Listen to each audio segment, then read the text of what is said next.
आप सभी दोस्तों को, भाई बहनों को नवरात्र की हार्दिक शुभकामनाएं परिवार सहित। और आज की क्लास में हम लोग पढ़ेंगे फोर्जिंग चैप्टर। जैसे हमारा चल रहा था पहले, तो हमारे शायद 2 लेक्चर हो चुके हैं, यह हमारा तीसरा लेक्चर है। और यहाँ पर जो हम बता रहे हैं एनुअल के बारे में हम लोग पढ़ रहे थे, और इसके आगे हम लोग काफ़ी अच्छा आज कुछ पढ़ेंगे। तो क्लास को अंत तक देखिएगा, बहुत अच्छी क्लास होने वाली है और यहाँ से 1-2 क्वेश्चन एग्जाम में जरूर आपको देखने को मिलेंगे। तो एनुअल के बारे में हम लोग पढ़े थे और यहाँ पे सारे पार्ट के बारे में देख लिए थे। अगर हम इसको फिगर ओरिजिनल में अगर देखें तो इस प्रकार की एनुअल होती है। और यहाँ पर जो होल होता है इसको हम बहुत अच्छे से क्लियर कर चुके हैं। ये स्क्वायर होल होता है जिसे हाडाई होल बोलते हैं। ये देखिए यहाँ पे प्रिचल होल लिखा हुआ है, यहाँ पर आपको न दिख रहा होगा। यहाँ पे इस जो राउंड होल होता है ये प्रिचल होल बोलते हैं इसको, और अपसेटिंग होल भी बोलते हैं, ठीक है। और पिचल होल, पंचिंग होल और अपसेटिंग होल, ये सब आपको याद रखना है। ये हॉर्न होता है, इसके मदद से किसी भी मेटल को हम रेडियस में मोड़ते हैं, गोलाई में मोड़ते हैं। और छल्ला वगैरह बनाना है, हुक बनाना है, तो हम इसके मदद से बनाते हैं हॉर्न के माध्यम से। अगर कटिंग क्रिया करनी है, जिसे हम इसे ब्लॉक भी बोलते हैं या कटिंग स्पेस भी बोलते हैं। ये हमारा फेस है जिस पे हम इस पे हम ड्राइंग डाउन की क्रिया करते हैं, मतलब किसी लंबाई को बढ़ाना। ड्राइंग डाउन का मतलब है किसी मेटल की लंबाई को बढ़ाना, तो ड्राइंग डाउन की क्रिया करते हैं, वो आगे हम डिस्कस करेंगे। अगर हमें अपसेटिंग की क्रिया करना है तो यहाँ पर एक अपसेटिंग ब्लॉक होता है, स्क्वायर ब्लॉक बना हुआ होता है, इसमें नहीं बना हुआ। वहाँ पर हम एक टोंग के माध्यम से उसका हम जो साइज है, बेलनाकार जो रॉड है उसको साइज को कम करते हैं। तो क्या है, डाया कम होता है, लंबाई कम होती है। वो भी अपसेटिंग ब्लॉक के अगर बारे में पूछे, अपसेटिंग ब्लॉक का काम क्या है? अपसेटिंग ब्लॉक का काम ये है कि अपसेटिंग क्रिया करने के लिए, अपसेटिंग क्रिया मतलब लंबाई को कम करके क्रॉस सेक्शनल एरिया को बढ़ाना, ठीक है। ये सब क्लियर हो गया, हमने सब आपको इसके बारे में पढ़ा चुके हैं। अगर आपने पिछली क्लास को वॉच नहीं किया तो इन क्लास को जरूर वॉच करें, आपको काफ़ी कुछ यहाँ पे सीखने को मिलेगा। और ये काफ़ी आपका जो कोर्स चल रहा है वो दिसंबर तक आपको कंप्लीट करने की कोशिश करेंगे। बहुत ही इंपॉर्टेंट सारे चैप्टर हम आपको कवर कराने की कोशिश करेंगे। अब हम लोग आगे पढ़ेंगे। एनुअल स्टैंड के बारे में पढ़ लिया था, अपसेटिंग ब्लॉक के बारे में पढ़ लिया, जैसे हमने बताया भी इसका प्रयोग अपसेटिंग के लिए करते हैं। और एनुअल स्टैंड क्या होता है ये भी पढ़ा चुके हैं। और स्वेज ब्लॉक के बारे में पढ़ते हैं। स्वेज ब्लॉक हमारा जो यहाँ से स्टार्ट करते हैं, तो स्वेज ब्लॉक क्या होता है कि ये हमारा वर्गाकार आकृति में बना होता है। इसकी साइड में हाफ राउंड तथा वी आकार के ग्रूव कटे होते हैं। यहाँ पर हाफ राउंड ग्रूव कटे होते हैं और हमें वी ग्रूव भी मिल जाते हैं, ठीक है, किसी किसी स्वेज ब्लॉक में। तो अगर अलग अलग शेप के हमारे स्वेज ब्लॉक पाए जाते हैं।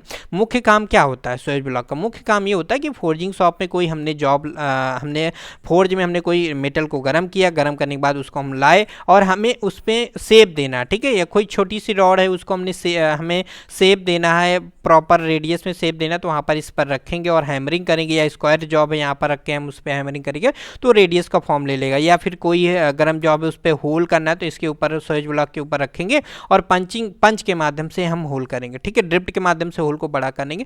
तो ये सब कुछ हमने स्वेज ब्लॉक में हम लोग देखते हैं। आगे हम पढ़ते हैं। ये हमारा वर्गाकार आकृति में बना होता है। इसकी साइड में हाफ राउंड तथा वी आकार के ग्रूव होते हैं, जबकि बॉडी के अंदर अलग अलग साइज के गोलाकार वर्गाकार सुराख बने होते हैं, मतलब यहाँ पर बने होते हैं, ठीक है। इसका प्रयोग पंचिंग तथा बेंडिंग के लिए मुख्य रूप से किया जाता है। क्वेश्चन यही पूछा जाता है एग्जाम में, आप नोट कर लीजिए। जो आपने अभी तक कॉपी पेन बंद कर दिया था कुछ दिनों के लिए, उसे ओपन कर लीजिए। फिर से हमारी डेली क्लास आपको मिलेगी। और क्लास अभी फिक्स नहीं है कि आपको 8 PM में मिलेगी या 12 PM में, क्योंकि यहाँ पर पहले से हमें थोड़ा सा PDF को सारा कुछ एडजस्ट करना पड़ता है पहले से, ताकि आप पढ़ाते समय कोई भी दिक्कत ना हो, ठीक है। काफ़ी कुछ यहाँ पे आपके लिए इकट्ठा करना पड़ता है, तो उसमें थोड़ा सा टाइम लग जाता है, इसलिए हम टाइम फिक्स नहीं कर सकते। आप लोग जब भी वीडियो आया करें तो आप लोग कंप्लीट वीडियो देखा करें, इससे कि आपका थ्योरी जो है, थ्योरी पार्ट आपका अच्छे से कवर हो जाएगा, ठीक है। क्योंकि आपके जो एग्ज़ाम है वो आपके जनवरी फरवरी में सब लगभग स्टार्ट हो जाएंगे, दिसंबर के बाद। चाहे आप बोरिंग टेक्नीशियन हो, चाहे UPRVNL हो, चाहे NCL हो, सारे एग्जाम आपके स्टार्ट हो जाएंगे। तो अभी से आप लोग पढ़ना स्टार्ट कर दीजिए। वीडियो को थोड़ा बहुत जो आप लोग थोड़ा सा देख के बंद कर दे तो ये मत करो। जहाँ पर आपको पढ़ने में अच्छा लग रहा है वहाँ पर पढ़िए, ठीक है। तो जहाँ पर भी आपको अच्छा लगे वहाँ से पढ़ना है आपको, ठीक है। चलिए, और बाकी हम आपको पूरी मेहनत के साथ से हर एक चीज़ आपको क्लियर करेंगे। जो चीज़ समझ में ना आए आप कमेंट करके हमें ज़रूर बताया करें, हम आपको ज़रूर नेक्स्ट वीडियो में बता दिया करेंगे, ठीक है। और आगे हम पढ़ते हैं। इसका प्रयोग हम पंचिंग तथा बेंडिंग के लिए प्रयोग करते हैं। तो क्वेश्चन यही आता है कि पंचिंग तथा बेंडिंग के लिए हम किसका प्रयोग करते हैं? तो हम स्वेज ब्लॉक का प्रयोग करते हैं। पंचिंग क्या होता है? होल को मतलब होल करना, अलग अलग साइज के होल करना। बेंडिंग क्या है? किसी पार्ट को मोड़ना। यह कास्ट स्टील का बना होता है। स्वेज ब्लॉक हमारा कास्ट स्टील का बनाया जाता है। अगर हम निम्बी की बात करें वहाँ पर आपको देखने को मिल जाएगा मेलिबल कास्ट आयरन के मेलिबल कास्ट आयरन से हम स्वयं ब्लॉक बनाते हैं निम्बी के अकॉर्डिंग, ठीक है। इसे भी स्टैंड पर रखा जाता है, तो इसे भी हम स्टैंड पर रखकर प्रयोग करते हैं। और ये हमने स्वेज ब्लॉक के बारे में जाना। अब हम जानेंगे टोंग के बारे में। टोंग क्या होता है? फोर्जिंग शॉप में गर्म मेटल को पकड़ने के लिए हम जिस औजार का प्रयोग करते हैं उसे हम टोंग बोलते हैं। मतलब जिस शुद्ध हिंदी बोलें तो यहाँ पे संडासी इसको बोलते हैं। और आगे हम देखेंगे, आगे हम लोग देखेंगे इसमें क्या लिखा हुआ। जो ये आप फिगर देख पा रहे हैं, आपको फिगर दिखा देते हैं। तो ये आप फिगर देख पा रहे होंगे, इसमें इसे बिट बोलते हैं। ये हमारा रिवेट होता है और ये हमारा हैंडल होता है। तो टोंग में हमारे 3 पार्ट होते हैं, बिट, रिवेट, हैंडल। और ये हमारा फ्लैट, ये जो आप फिगर देख पा रहे हैं, ये हमारा फ्लैट ओपन टोंग है। क्या बोलते हैं इसे? Flat open mouth tong. तो एग्जाम में क्या पूछेगा? आपसे पूछेगा कि हमें फ्लैट वर्क पीस पकड़ना है या फिर वर्गाकार या दूसरे समतल सतह को पकड़ने के लिए हम किस या सामान्य कार्य के लिए हम किसका प्रयोग करेंगे? फ्लैट ओपन माउथ टोंग का प्रयोग करते हैं। ये हमारे टोंग का है, ठीक है। तो ये टोंग हमारी सामान्यतः माइल्ड स्टील या फिर आपको कास्ट स्टील या फिर अलग अलग मटेरियल के आपको वर्क के अकॉर्डिंग आपको देखने को मिल जाता है। अगर हम निम्मी की बात करें, निम्मी में आपका माइल्ड स्टील दिया हुआ है टोंग के बारे में कि टोंग हमारी माइल्ड स्टील की बनाई जाती है, ठीक है। चलिए नेक्स्ट हम लोग देख लेते हैं। फ्रेंड्स, एग्जाम में टोंग से कभी ना कभी एग्जाम में आपको 1-2 क्वेश्चन देखने को मिल जाते हैं। जो क्वेश्चन देखने को मिल जाते हैं वही क्वेश्चन यहाँ पर हम आपको बताएंगे, वो चीज़ आपको याद रखना, ठीक है। तो क्वेश्चन हम देखेंगे फ्लैट क्लोज माउथ टोंग के बारे में। तो हम पहले आपको फिगर दिखा देते हैं। ये हमारी जो आप फिगर देख पा रहे हैं इसे हम बोलते हैं फ्लैट, ठीक है। इसे क्या बोलते हैं? फ्लैट क्लोज माउथ टोंग बोलते हैं, ठीक है। तो ये हमारी होती है फ्लैट क्लोज। इसका प्रयोग कहाँ करते हैं हम? इसमें फ्लैट क्लोज माउथ टोंग का मतलब क्या होता है? इसका जो मुंह होता है, ये हमारे देखो मुंह क्या है? बंद रहता है, ठीक है।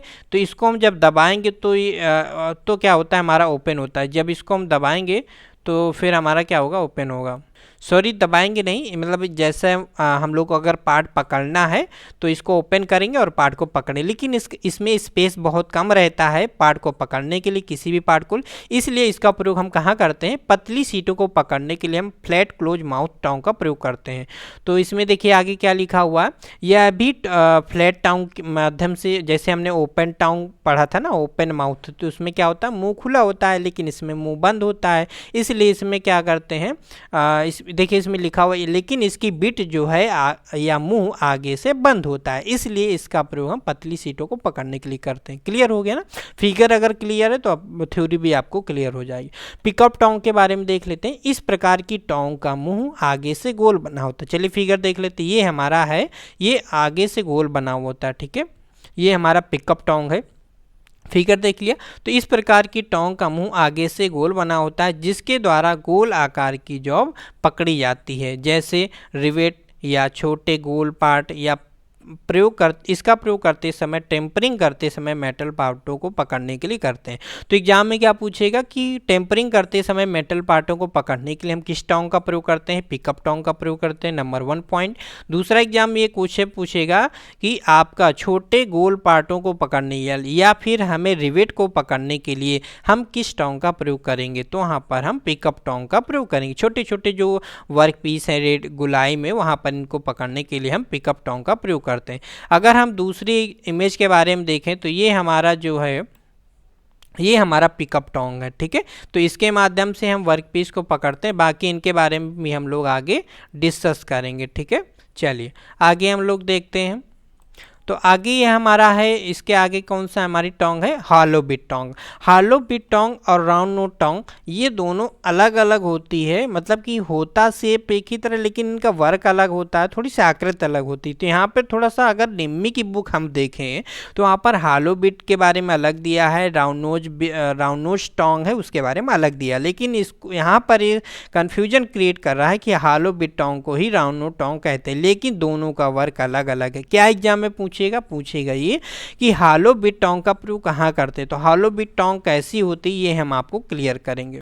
तो यहाँ पर अगर हम बुक वाली इमेज पहले हम आपको दिखा दें, इसके बाद हम आपको ओरिजिनल वाली, ये हमारी है हॉलो बिट टोंग, ठीक है। तो ये आप जैसे इसमें सी ऑप्शन लिखा हुआ है ना, कौन सा फिगर, इसमें सी लिखा हुआ है, तो ये हमारा हॉलो बिट टोंग। लेकिन हम आपको ओरिजिनल इमेज समझने की कोशिश कीजिएगा। ये जो फिगर आप देख पा रहे हैं इसे हम बोलते हैं हॉलो बिट टोंग्स। क्या करते हैं, हॉलो बिट टोंग्स का प्रयोग हम हॉरिजेंटल रॉड पकड़ने के लिए प्रयोग करते हैं, हॉरिजेंटल वर्कपीस को पकड़ने के लिए करते हैं। एग्जाम्पल में हमारी कोई हमारा वर्कपीस है उसको पकड़ना है और हमें क्या है एनविल के ऊपर रखना है, ठीक है। एनविल के ऊपर कैसे रखना है, हॉरिजेंटल रखना। अब देखिए यहाँ पर हॉरिजेंटल और वर्टिकल पता होना चाहिए। हॉरिजेंटल का मतलब क्या होता है, वर्टिकल का मतलब। हॉरिजेंटल का मतलब ये होता है, देखिए हम यहाँ पे मार्कर ओपन कर लेते हैं। हॉरिजेंटल का मतलब ये होता है फ्रेंड्स, कोई हमारी जैसे हमने एनविल है, ये हमारी एनविल का क्या है, हमारा फेस है, ठीक है। एनविल का क्या है, हमारा फेस है और इस फेस के ऊपर हमें कोई वर्कपीस रखना है, ठीक है। हमें क्या रखना है फ्रेंड्स, वर्कपीस रखना है। और वर्कपीस किस प्रकार से रखना है, इसके ऊपर फेस रखना है। 1 सेकेंड, यहाँ पे मार्कर थोड़ा सा हम लोग चेंज कर लेते हैं तो ताकि आपको क्लियर हो जाए। हाँ ओके, देखिए ये हमारी कोई एनविल का फेस है, ठीक है। ये हमारी एनविल का, ये क्या है, हमारा फेस है कोई एनविल का, ठीक है। अब इसमें हमें वर्क पीस को रखना है। किस प्रकार से रखना है, तो हम जैसे बता रहे थे हॉरिजेंटल वर्टिकल क्या होता है। अगर हम किसी वर्क पीस को इस प्रकार से रखते हैं, ठीक है, इस प्रकार से रखते हैं लंबाई में, तो ये हमारा क्या कहलाता है, हॉरिजेंटल कहलाता है। अगर किसी वर्कपीस को हम खड़े रूप में रखते हैं, एनविल का फेस है और इसके ऊपर हम किसी वर्कपीस को 90 डिग्री पे रखते हैं, मतलब कि इस प्रकार से रखते हैं, ये हमारा वर्कपीस है। अगर हम इसको ऐसे रखते हैं, ऐसे पकड़ लेते हैं, ऐसे टोंग के माध्यम से हमने इसको पकड़ के ऐसे खड़ा कर दिया है, इसे हम बोलते हैं वर्टिकल, ठीक है। अब इसका प्रयोग जो है इसे हम बोलते हैं हॉलो बिट टोंग बोलते हैं और इसके माध्यम से हम हॉरिजेंटल वर्कपीस को पकड़ने के लिए करते हैं। अब हॉरिजेंटल इसमें हम वर्कपीस को पकड़ेंगे और इसको पकड़ के यहाँ पर हम रख देंगे, ठीक है। यह पे क्लियर हो गया। और अगर हमें हमें वर्टिकल अगर हमें जॉब को पकड़ के रखना है तो वहाँ पर हम इसका प्रयोग नहीं कर पाएंगे। उसके लिए हम किस टोंग का प्रयोग करेंगे, वहाँ पर हम राउंड नोज टोंग का प्रयोग करेंगे, राउंड नोज टोंग का प्रयोग। उसकी इमेज कैसी होती है वहाँ पर हम देख लेते हैं, उसकी हम लोग इमेज देखेंगे तो क्लियर हो जाएगा। ये आप देख पा रहे होंगे, ये है, इसे हम बोलते हैं राउंड नोज टोंग बोलते हैं। अब इसमें क्या होता है, जो इसके हैंडल है, ये जो हैंडल है ना, ये हॉरिजेंटल होते हैं। मतलब क्या है हॉरिजेंटल, जैसे हमने बताया सीध में होते हैं, धरातल की एक्सिस लाइन में, ठीक है। और जो हमारी वर्टिकल जैसे हमने बताया, तो इसमें क्या है, लंब रूप में हम बेलनाकार जॉब को पकड़ेंगे और लंब रूप में बेलनाकार जॉब को पकड़ने के बाद इसके ऊपर हम रख देंगे। तो क्लियर हो गया ना। तो क्वेश्चन क्या आता है एग्जाम में, क्वेश्चन ये आता है कि राउंड नोज टोंग का प्रयोग कहाँ करते हैं, तो राउंड नोज टोंग का प्रयोग हम वर्टिकल वर्कपीस को पकड़ने के लिए करते हैं और हम जो हमारी हॉलो बिट टोंग होती है उसके माध्यम से हम हॉरिजेंटल वर्कपीस को पकड़ते हैं। क्लियर हो गया ना। चलिए, तो यही एग्जाम में क्वेश्चन आता है। अगर आपको माइंड में इमेज रहेगा तो आपको सब कुछ याद रहेगा। तो हम लोग अब आगे देख लेंगे, आगे हम लोग पढ़ते हैं। तो इसको हम आगे हमारी कौन सी टोंग है हम देख लेते हैं। नेक्स्ट टोंग जो हमारी है ये हमने क्लियर कर दिया। अगर आपसे एग्जाम में पूछे हेक्सागोनल बोल्ट पकड़ने के लिए हम किस टोंग का प्रयोग करते हैं, अब क्या है यहाँ पे हेक्सागोनल वर्ड बोला है, तो हेक्सागोनल बोल्ट पकड़ने के लिए हम हॉलो बिट टोंग का प्रयोग करेंगे। हेक्सागोनल वर्कपीस, हेक्सागोनल कोई भी है, हेक्सागोनल अगर वर्ड है या, ठीक है, तो वहाँ पर हम हॉलो बिट टोंग का प्रयोग करते हैं, ठीक है।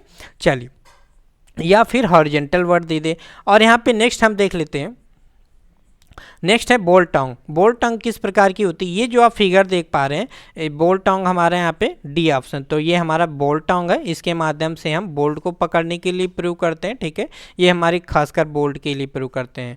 नेक्स्ट है साइड टोंग होता है। साइड टोंग हमारा किस प्रकार का, ये हमारा साइड टोंग होता है, ठीक है। ये 90 डिग्री पे मुड़ा होता है, तो इसका टांग का मुंह जो होता है वो 90 डिग्री के कोण पर मुड़ा होता है। तो जिस जॉब में पास सुराख होते हैं वहाँ पर इस टांग का मुंह फंस जाता है। तो कोई वर्क पीस है उसमें सुराख है तो वहाँ पर इसको हम फंसा के पकड़ सकते हैं, ठीक है। ये हमने साइड टोंग के बारे में बताया।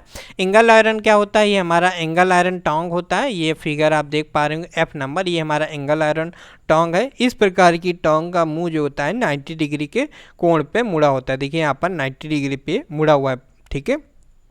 नेक्स्ट है यहाँ पे स्क्वायर टोंग। इस टोंग का प्रयोग स्क्वायर या आयताकार जॉब को पकड़ने के लिए, स्क्वायर या आयताकार जॉब को पकड़ने के लिए स्क्वायर टोंग का प्रयोग करते हैं। तो आपको याद क्या रखना है, आपको 3 पॉइंट याद रखने हैं। पिकअप टोंग के बारे में याद रखना है, इसका प्रयोग कहाँ करते हैं हम, टेम्परिंग करते समय मेटल पार्टों को पकड़ने के लिए, या छोटे गोल वर्क पीस पकड़ने के लिए, या रिवेट जैसे पार्ट को पकड़ने के लिए हम पिकअप टोंग का प्रयोग करते हैं।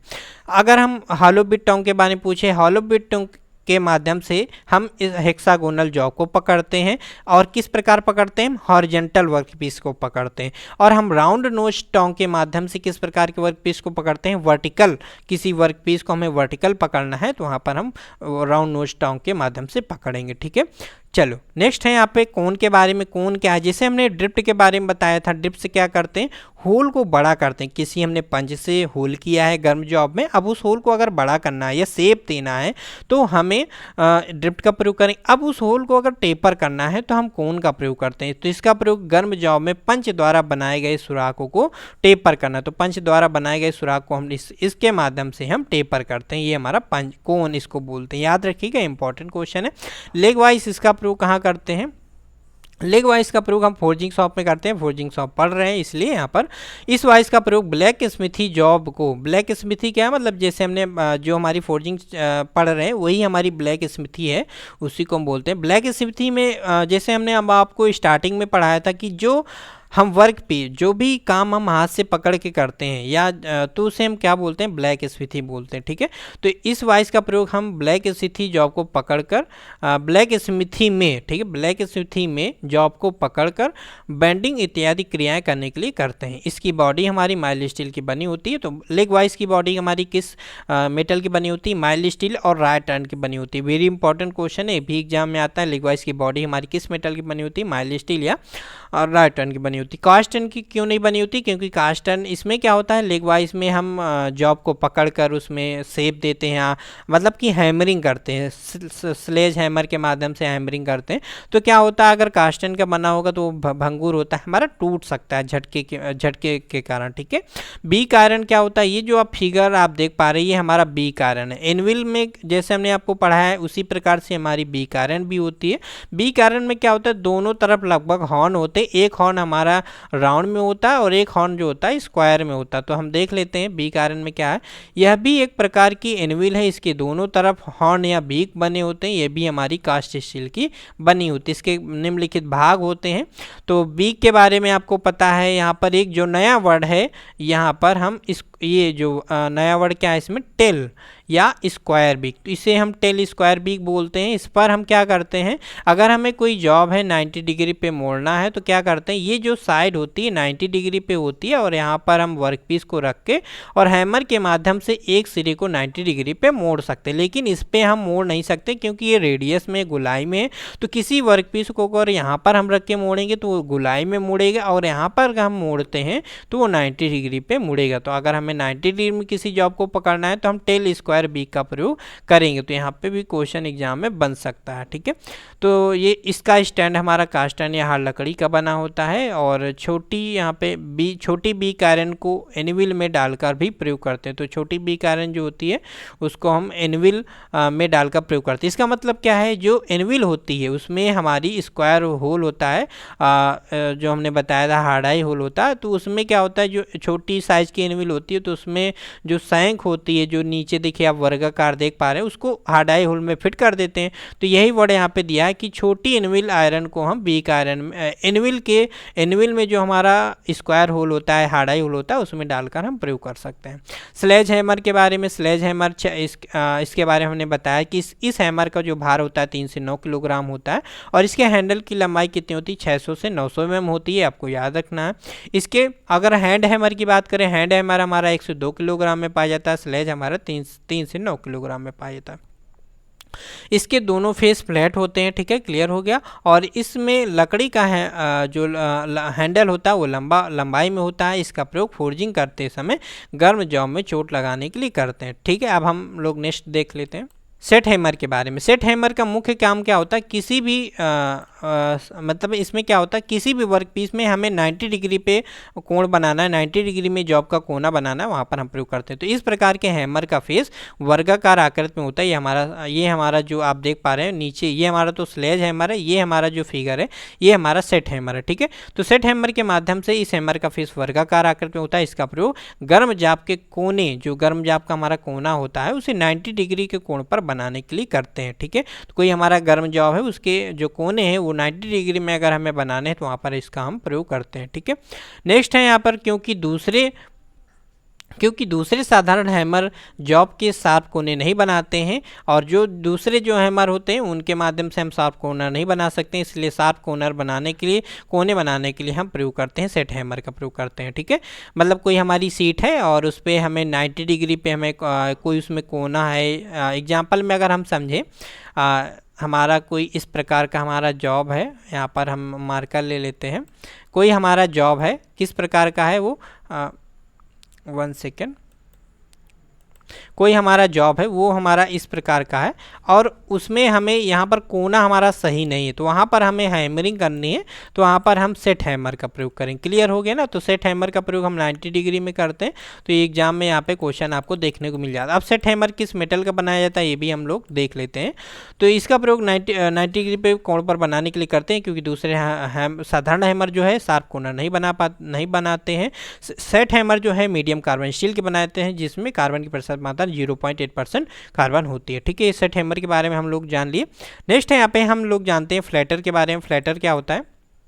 फ्लैटर का प्रयोग ब्लैक स्मिथी शॉप में अगर हमें किसी गर्म जॉब है, अगर कोई जॉब है उसकी फ्लैट सतह को, मतलब कोई सतह उसको फ्लैट करना है, तो उसके लिए हम क्या करेंगे, पहले जॉब को हम फोर्ज में रखेंगे, गर्म करेंगे, थोड़ा सा उसको टेम्परेचर देंगे। तभी आपने पढ़ा होगा बेंडिंग टेम्परेचर, फेसिंग टेम्परेचर अलग अलग होता है। जब आप किसी भी मेटल का पढ़ेंगे कि माइल्ड स्टील का बेंडिंग टेम्परेचर कितना होता है, फिनिशिंग टेम्परेचर कितना होता है, फोर्जिंग टेम्परेचर कितना होता है, वो अलग अलग होता है।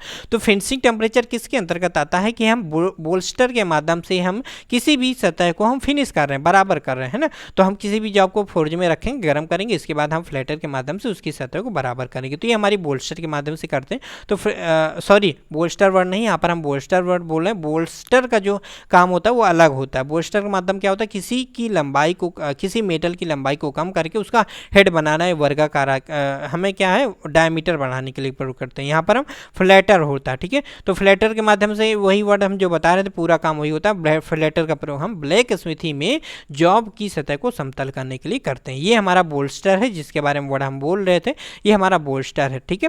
तो बोल्स्टर का काम क्या होता है, बोल्स्टर ब्लैक स्मिथी का एक टूल है। इसकी सतह पर अलग अलग साइज व आकृति के सुराग बने होते हैं, इसमें अलग अलग साइज के सुराग बने होते हैं। इसका प्रयोग हम गर्म जॉब को विभिन्न आकृति में प्रदान करने के लिए करते हैं। हमें अलग अलग, अगर हमें स्क्वायर या राउंड शेप देना है तो वहाँ पर हम बोल्स्टर का प्रयोग करते हैं, ठीक है।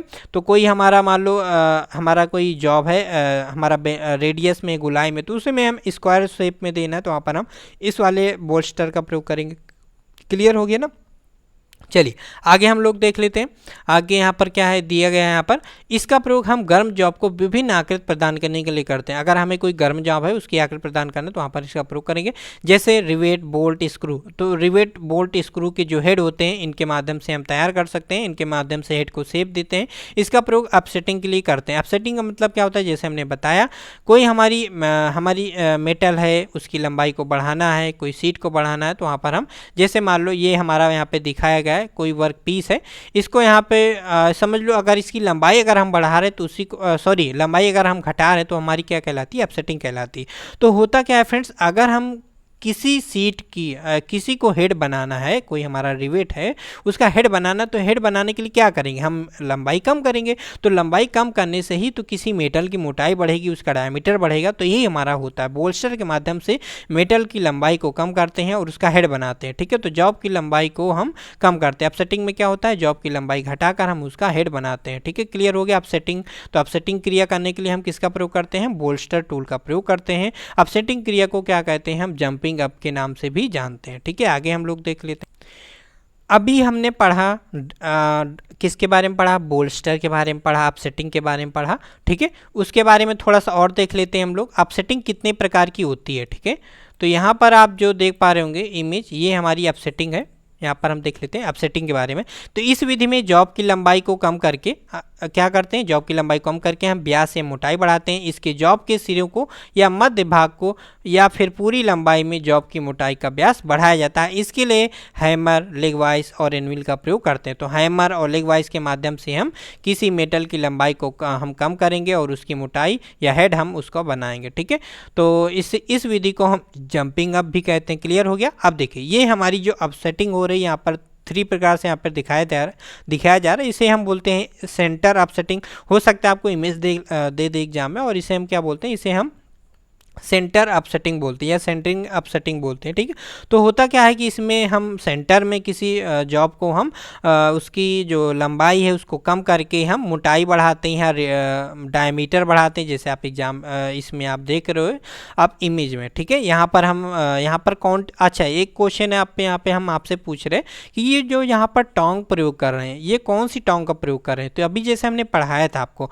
हॉलो टोंग और राउंड नोट टोंग के बारे में। तो जैसे आप देख पा रहे हो वर्कपीस किस प्रकार का हमने पकड़ा हुआ है, यहाँ पे हमने वर्कपीस पकड़ा हुआ है, हमने वर्टिकल पकड़ा हुआ है। अब वर्टिकल जॉब को पकड़ने के लिए हम किस टोंग का प्रयोग करते हैं, वहाँ पर हम प्रयोग करते हैं राउंड नोज टोंग का प्रयोग करते हैं। ये तो हमारी कौन सी टोंग है, राउंड नोज टोंग होती है। ठीक है, अगर हमें कोई इसी वर्कपीस को अगर हमें इस प्रकार से रखना होता तो वहाँ पर हम किसका प्रयोग करते हैं, हॉरिजेंटल हम वहाँ पर हालो बिट टोंग का प्रयोग करते हैं। ठीक है, क्लियर हो गया ना, हालो बिट टोंग का प्रयोग करते हैं अगर हमें यहाँ पे इस वर्क पीस को लिटाकर हमें रखना होता है। यहाँ पर हम वर्टिकल जॉब को रख रहे हैं तो यहाँ पे हम राउंड नोट टोंग का प्रयोग करेंगे। अब इसमें हम हैमरिंग करके इसका हम व्यास को बढ़ाएंगे, तो इसी क्रिया को हम अपसेटिंग बोलते हैं या फिर जंपिंग अप बोलते हैं। तो हम इसमें जॉब की लंबाई को कम कर रहे हैं और उसका डायमीटर बढ़ा रहे हैं, तो ये हमारा अपसेटिंग होता है। क्लियर हो गया अपसेटिंग, इसी को हम जंपिंग अप बोलते हैं। यहाँ से एग्जाम में क्वेश्चन इंपॉर्टेंट है, आप लिख लीजिए कॉपी में, और बहुत ही कंफ्यूजन होता है, बहुत बच्चे भूल जाते हैं। अब यहाँ पे हम ब्लैक स्मिथी में कुछ ऑपरेशन होते हैं, इनके बारे में देख लेते हैं। कटिंग जैसे होती है, कटिंग क्रिया जो होती है, जो हम एनविल के फेस में कटिंग क्रिया, जो एनविल में हम कटिंग क्रिया तो सामान्य करते हैं, लेकिन अगर हमें प्रॉपर कटिंग वगैरह करना है तो हम एनविल के जो हमारा ब्लॉक स्पेस होता है, जो ब्लॉक होता है वहाँ पर हम करते हैं। ठीक है, यहाँ पर हमारा ब्लॉक होता है जिसे हम कटिंग स्पेस बोलते हैं। एनविल के भाग होता है एक, हमने जो आपको पिछली क्लास में बताया तो वहाँ पर। ठीक है, तो धातु को ठंडी या गर्म दोनों तरह से काटने के लिए जो विधि अपनाई जाती है उसे कटिंग कहते हैं। आमतौर पर पतली धातुएं ठंडी हालत में तथा मोटी जॉब को गर्म करके काटी है। कोई हमारा मोटी जॉब है उसको काटने के लिए थोड़ा सा हमें मेहनत ज़्यादा पड़ेगी, इसलिए हम क्या करते हैं, वो कटती नहीं इसलिए उसको गर्म करेंगे, तो गर्म करके हम काटेंगे। अगर कोई हमारी पतली सीट है ठंडी हालत में, उसको हम सामान्य रूप से चीजल से काट सकते हैं। इसके लिए हॉट सेट या कोल्ड सेट का प्रयोग करते हैं। हॉट सेट और कोल्ड सेट एक प्रकार की चीजल ही होती है। हॉट सेट को कह सकते हैं हॉट चीजल और कोल्ड सेट को बोल सकते हैं ठंडी चीजल। यहाँ पे एग्जाम में आपसे क्वेश्चन पूछ सकता है हॉट सेट हमारी क्या है, एक प्रकार की चीजल है या और ये हॉट सेट का एंगल कितना होता है या हॉट चीजल का एंगल कितना होता है। हॉट सेट का एंगल हमारा होता है 30 डिग्री होता है। अगर हमारा कोल्ड सेट का पूछे, कोल्ड सेट या कोल्ड चीजल या ठंडी चीजल का हमारे जो एंगल होता है, कटिंग एंगल होता है, उसे हम बोलते हैं 45 से 60 डिग्री। क्लियर हो गया। कोल्ड सेट का छेनी का हमारा एंगल कितना होता है 45 से 60 डिग्री। अगर हॉट चीजल का पूछे तो उसका कटिंग एंगल हमारा 30 डिग्री होता है। तो यहाँ पर स्टील को अगर हमें 850, यहाँ पे सामान्यतः यहाँ पे जो दिया गया है स्टील को किस टेम्परेचर पर गर्म करते हैं, अगर हमें कटिंग वगैरह करना है तो वो 850 से 900 डिग्री टेम्परेचर पे हम गर्म करके और हार्ड आई या हॉट सेट के द्वारा उसको हम काटते हैं। तो वो अलग अलग टेम्परेचर होता है कार्बन की प्रतिशत मात्रा के आधार पे, वो भी हम कल की क्लास में डिस्कस करेंगे। तो अभी हमारा अपसेटिंग के बारे में जाना और हम कटिंग के बारे में जाना। अब हम बेंडिंग के बारे में जानते। कोई भी मेटल है उसको हमें मोड़ना है तो हम क्या करेंगे, अगर हमें कोई मेटल है, कोई सीट है, गर्म जॉब है, उसको मोड़ना है तो यहाँ पर हम क्या करेंगे, यहाँ पर हमने एनविल है या मान लो ये कोई भी है, उस पर हमने यहाँ पे रखकर हमने उसको इसके टोंग के माध्यम से उसको पकड़ के और हैमर के माध्यम से हम मोड़ देंगे, है ना। तो बेंडिंग क्या होता है, इस विधि में हम धातु को ठंडी या गर्म दोनों अवस्थाओं में बेंड किया जाता है। इसके लिए anvil, beak iron, swage block, इसमें क्या क्या प्रयोग करते हैं बेंडिंग के लिए। तो एनविल में हमारी जो बीक आयरन होती है, जैसे हमने पढ़ाया था, एनविल में बीक आयरन में हम किसी भी वर्कपीस को मोड़ते हैं रेडियस में या गोलाई में, जिस प्रकार से मोड़ना है। अगर हमें 90 डिग्री पे मोड़ना है तो वहाँ पर हम किसका प्रयोग करेंगे, टेल का प्रयोग करेंगे, जो हमने बताया था ना। एनविल में हमारे पीछे जो भाग होता है उसे टेल बोलते हैं, जो बीक के विपरीत भाग होता है। बीक का विपरीत भाग क्या कहलाता है, हमारा टेल कहलाता है ना। ये भी आपको हमने पिछली क्लास में बताया था। तो एनविल में हमारा beak iron, swage block, fuller, leg vice, इन सब के लिए हम प्रयोग करते हैं अगर हमें बेंडिंग क्रिया करनी है। जैसे हमने बताया था, बेंडिंग और पंचिंग करने के लिए हम स्वेज ब्लॉक का प्रयोग करते हैं। फुलर के माध्यम से हमने आपको कल क्लियर कराया था, फुलर के माध्यम से हम बेंडिंग वगैरह करते हैं। लेग वाइज के माध्यम से लेग वाइज में वर्क पीस को पकड़ के होल्ड करके और हैमर का प्रयोग करेंगे। इसमें रिंग को, हुक, कड़ियाँ, लिंक, यहाँ पे जो कड़ियाँ मतलब यहाँ पे इंग्लिश वर्ड, यहाँ पे कड़ियाँ का मतलब क्या है, एक दूसरे से जोड़ने के लिए, है ना। आई बोल्ट, स्प्रिंग आदि यहाँ पे जॉब बनाई जाती है। ठीक है, क्लियर हो गया। अब सेटिंग के बारे में हमने पढ़ लिया। अब हम लोग पढ़ते हैं ड्राइंग डाउन के बारे में। एग्जाम में आपसे अपसेटिंग के बारे में और आपका जंपिंग, जिसे हम जंपिंग अप भी बोलते हैं, वहाँ से भी क्वेश्चन बहुत पूछा जाता है, और ड्राइंग डाउन के बारे में। तो ड्राइंग डाउन जो होता है वो हमारा अपसेटिंग या जंपिंग अप के बिल्कुल विपरीत होता है। अगर हम अपसेटिंग में किसी मेटल की लंबाई को कम करते हैं तो हम ड्राइंग डाउन में उस मेटल की लंबाई को बढ़ाते हैं। ठीक है, तो इसके बारे में पढ़ लेते हैं। तो इसमें क्या होता है, ड्राइंग डाउन में इसमें होता है जॉब की मोटाई या व्यास को कम करके, ठीक है, मोटाई या व्यास को कम करके हम क्या करते हैं, लंबाई बढ़ाते हैं। अगर हम किसी भी मेटल की व्यास को अगर हम कम करेंगे तो मतलब क्या है, हमारी लंबाई बढ़ रही है। एक ही चीज़ आप समझ लिए, अगर हम लंबाई कम करेंगे तो हमारी डायमीटर बढ़ेगा, व्यास बढ़ेगा या मोटाई बढ़ेगी। ठीक है, तो इसमें जॉब की मोटाई या व्यास को कम करके इसकी लंबाई बढ़ाते हैं। इसके लिए हम रॉड आयरन को व्हाइट हीट तक गर्म करना चाहिए। राइट आयरन हमारा जो हमारा फोर्जिंग टेम्परेचर है, उसके टेम्परेचर तक हम इसको गर्म करेंगे। अगर हम फोर्जिंग टेम्परेचर, किसी भी मेटल को अगर हम फोर्जिंग टेम्परेचर तक गर्म नहीं करेंगे, फोर्जिंग टेम्परेचर से कम गर्म करेंगे तो क्या हो जाएगा, फिर हमारी उस मेटल में क्रैक आ जाएगा। जब उस पर हम हैमरिंग करेंगे, जब हम उसे स्पेस देंगे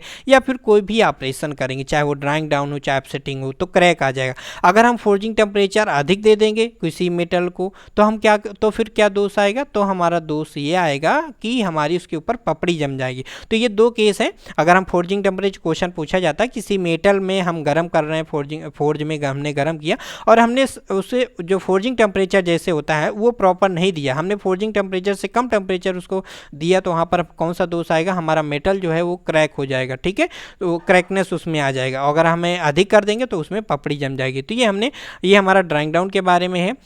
इसलिए इसके लिए रॉड आयरन को व्हाइट हीट तक गर्म करना चाहिए, अन्यथा फोर्जिंग करते समय उसके फटने का डर रहता है। ठीक है, तो मतलब अगर हम सही टेम्परेचर तक उसको गर्म नहीं करेंगे तो फिर क्या है, फटने का डर रहेगा, मतलब क्रैकनेस का डर रहेगा। माइल्ड स्टील के फटने का डर कम रहता है क्योंकि इसका हमारा फोर्जिंग टेम्परेचर हमारा इसके माध्यम से, रॉड आयरन के माध्यम से हमारा कम होता है। क्योंकि ये कम इसलिए होता है, अगर माइल्ड स्टील में हमारी कार्बन प्रतिशत मात्रा अधिक होती है, जिसमें कार्बन प्रतिशत मात्रा अधिक होगी उसका हमारा फोर्जिंग टेम्परेचर कम होगा। तो कहने का मतलब है, हमने आपको क्लियर कर दिया, अगर हम कार्बन की प्रतिशत मात्रा बढ़ा रहे हैं तो हमारी मेल्टिंग पॉइंट हमारा कम होता जाता है या फिर फोर्जिंग टेम्परेचर हमारा कम हो जाता है। अगर हमारा राइट आयरन में हमारी कार्बन की प्रतिशत मात्रा बहुत कम होती है, इसलिए इसका फोर्जिंग टेम्परेचर हमारा अधिक होता है, और माइल्ड स्टील में हमारी कार्बन की प्रतिशत मात्रा राइट आयरन की अपेक्षा इसमें अधिक होता है, इसलिए हमारा इसका फोर्जिंग टेम्परेचर राइट आयरन की अपेक्षा कम होता है। इसलिए हमें इसको ज़्यादा हमें हाई टेम्परेचर में गर्म करने की आवश्यकता नहीं होती है। वैसे हम इसको लगभग 800 से 1300 हम इसका माइल्ड स्टील का हमारा फोर्जिंग टेम्परेचर होता है। तो इसलिए लेकिन इससे भी अच्छी तरह से लेकिन हमें माइल्ड स्टील के डरने का, फटने का डर कम रहता है, लेकिन इसे भी हम अच्छी तरह से लाल गर्म हमें कर लेना चाहिए। इसमें भी नैकिंग की जाती है, भी आपको क्लियर होना चाहिए। इसमें भी हम नैकिंग क्रिया करते हैं। नैकिंग क्रिया क्या होता है, नैकिंग होता है जैसे हमारी ड्राइंग डाउन होती है, जॉब की लंबाई को बढ़ाना है, तो हमारी नैकिंग भी होती है गर्दन बनाना। गर्दन मतलब शोल्डर बनाना, तो शोल्डर बनाने के लिए भी तो हम किसी लंबाई को बढ़ाएंगे। तो नैकिंग सामान्यतः यही होता है। नैकिंग क्रिया क्या होती है, नैकिंग क्रिया में क्वेश्चन पूछा जाता है, क्या नैकिंग में हम जॉब की लंबाई को घटाते हैं, क्या हमारे जॉब की लंबाई को बढ़ाते हैं, क्या हम डायमीटर बढ़ाते हैं, ये हमारा ऐसा क्वेश्चन पूछा जाता है। तो नैकिंग क्रिया में हम जॉब की लंबाई को बढ़ाते हैं। ठीक है, तो ये क्लियर हो गया। तो नैकिंग आपको वर्ड यहाँ पे एग्जाम में क्वेश्चन पूछा जाता है, इसलिए। और ड्राइंग डाउन क्रिया के लिए हम किसका प्रयोग करते हैं, ड्राइंग डाउन क्रिया के लिए हम एनविल की बीक जो होती है उसका प्रयोग करते हैं, फेस या फुलर सेट का प्रयोग करते हैं। एनविल की जो फेस होती है उस पर हम प्रयोग करेंगे, एनविल के फेस के माध्यम से हम किसी मेटल की लंबाई लंबाई को बढ़ाएंगे, ठीक है। और एनविल के बीक के माध्यम से हम किसी सी हम जॉब को जो हमने गर्म किया उसको भी हम उसकी लंबाई हम बढ़ा सकते हैं, ठीक है। और हमने अगर हमें अपसेटिंग क्रिया करना है तो उसके लिए हम एनविल के किस भाग का प्रयोग करेंगे, उसके लिए हम अपसेटिंग ब्लॉक का प्रयोग करेंगे। अपसेटिंग ब्लॉक में हम उसके माध्यम से हम किसी जॉब के डायमीटर को बढ़ाएंगे और लंबाई हम कम करेंगे। क्लियर हो गया। तो ये हमारा ड्राइंग डाउन के बारे में था, ठीक है। चलिए और हम आगे देख लेते हैं, आगे हमारा क्या है। आगे हम लोग पढ़ेंगे कल की क्लास में जो हमारे फोर्ज में जो हमारे रैक एंड पोकर प्रयोग किए जाते हैं, इनके बारे में हम नेक्स्ट क्लास में हम लोग पढ़ेंगे। तो आज की क्लास में बस इतना ही। तो वीडियो पसंद आया तो फीडबैक जरूर दीजिएगा, वीडियो पसंद आया तो लाइक जरूर कीजिएगा, हमारे चैनल में नहीं तो चैनल को सब्सक्राइब कर लीजिएगा। अपना ख्याल रखिएगा, औरों का भी ख्याल रखिएगा, ठीक है। Bye bye, take care, good night. तो कल हमारा इसकी MCQ क्लास आपको मिल जाएगी और नेक्स्ट क्लास में फिर हम थ्योरी क्लास करेंगे।